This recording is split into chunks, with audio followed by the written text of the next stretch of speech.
बिस्मिल्लाहिर्रहमानिर्रहीम। अस्सलाम वालेकुम। कैसे पढ़ें उर्दू कायदा। उर्दू तिफ़ल एक बार फिर एक नई वीडियो बनाकर लाया है आप सब साथियों के लिए। तो चलिए शुरू करते हैं आज की वीडियो। पिछली वीडियो भारी आवाज़ों से मुताल्लिक़ पहला हिस्सा थी और आज की वीडियो भारी आवाज़ों से मुताल्लिक़ दूसरा हिस्सा है। चलिए शुरू करते हैं। सातवीं भारी आवाज़ है ध। धड़कन और धड़कन का ध कहाँ छुपा है, ये गोल दायरे में देखिए। धड़कन का ध यहाँ है और धड़कन कहते हैं हार्ट बीट को। ध लिखते कैसे हैं? ध लिखेंगे दाल के साथ दो चश्मी है। जब भी आएगी तो हम धा पढ़ेंगे। चलिए, आठवीं आवाज़ है ढ। भारी आवाज़ों की आठवीं आवाज़ है ढ। ढ से शुरू होता है ढोल और ढोल का ढ कहाँ है? ये लाल दायरे के अंदर ढोल का ढ छुपा है। ढ ढोल, और ढोल इंग्लिश में कहते हैं ड्रम को।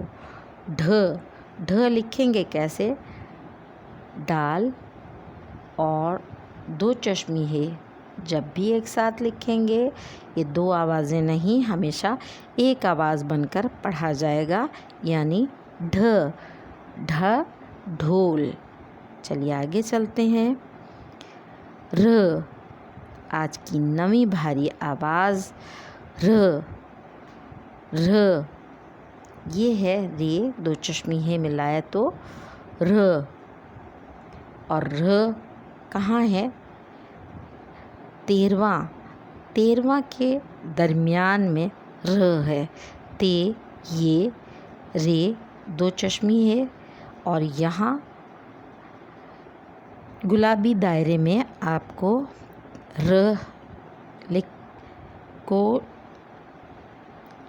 गुलाबी दायरे में आपको अलग करके दिखाया है 13वां कहते किसको हैं? 13वां कहते हैं 13 को इंग्लिश में, और उर्दू में कहते हैं 13वां या 13।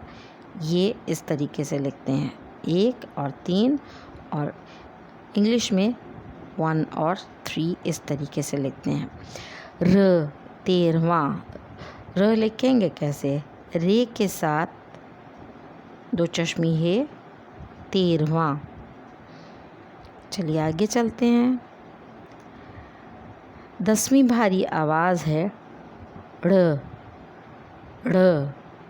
सीढ़ी।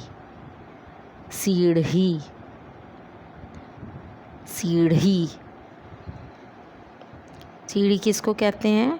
सीढ़ी कहते हैं लैडर को इंग्लिश में। और ड़ की आवाज़ सीढ़ी में कहाँ है? तो ये नीले दायरे में देखिए सीढ़ी। ड़ लिखेंगे कैसे? ड़े और दो चश्मी है के साथ ड़। चलिए आगे चलते हैं। ड़ के बाद है ख। खोपरा, और खोपरे का ख कहाँ है? ये सफ़ेद दायरे के अंदर देखिए खोपरा, और इंग्लिश में कहते हैं कोकोनट। ये है कोकोनट, ये कोकोनट है।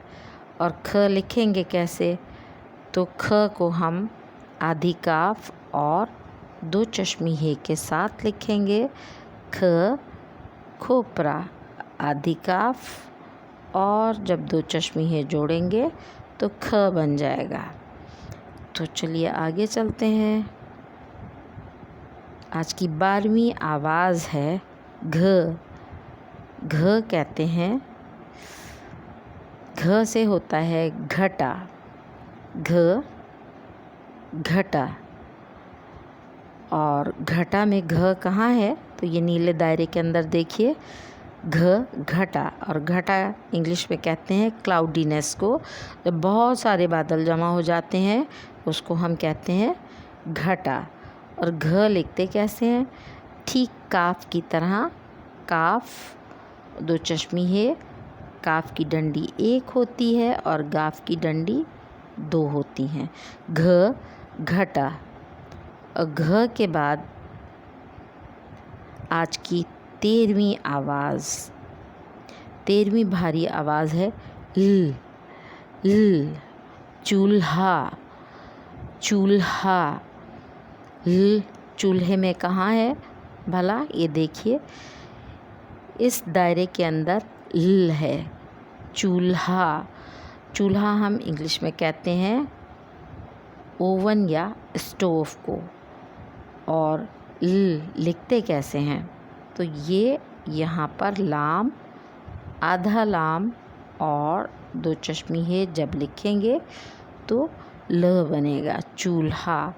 और याद रखें कि आधा लाम हमेशा लाम की शक्ल थोड़ी सी लंबी होगी और ये दो चश्मी है ल। चलिए आगे चलते हैं।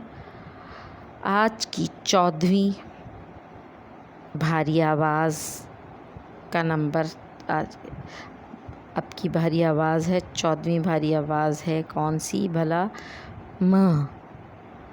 म कुम्हार, कुम्हार। तो म कुम्हार में कहाँ छुपा है, काफ के बाद मीम दो चश्मी है मिला के लिखा है, तो ये है म, कुम्हार। कुम्हार कहते किसको हैं, जो मिट्टी के बर्तन बनाता है उसको हम इंग्लिश में पॉटर कहते हैं और उर्दू में कहते हैं कुम्हार।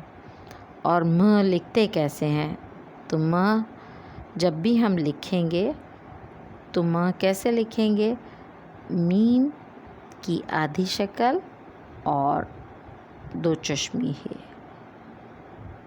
मीम की आधी शक्ल और दो चश्मी है बनाया तो म बन गया, कुम्हार। चलिए आगे चलते हैं। आज की 15वीं और आखिरी भारी आवाज़ कौन सी है, न। न न नन्हा, नन्हा। नन्हा में न कहाँ है, तो ये देखिए नून और दो चश्मी है के साथ न लिखा हुआ है, नन्हा। तो नन्हा जो है इंग्लिश में कहते हैं इन्फेंट को, छोटे बच्चे को नन्हा कहते हैं। और न लिखते कैसे हैं, तो नून और दो चश्मी है, जैसे हम भ प थ लिख रहे थे तो हम भ के नीचे एक नुक्ता लगा रहे थे, तो नून के ऊपर एक नुक्ता लगेगा। और हम ऐसे भी न को लिख सकते हैं ऊपर एक नुक्ते के साथ, न। ठीक है, तो आज की वीडियो का इख्तिताम एक नई वीडियो के साथ आइंदा हफ्ते हम फिर हाज़िर होंगे। जब तक के लिए फ़ी अमान अल्लाह।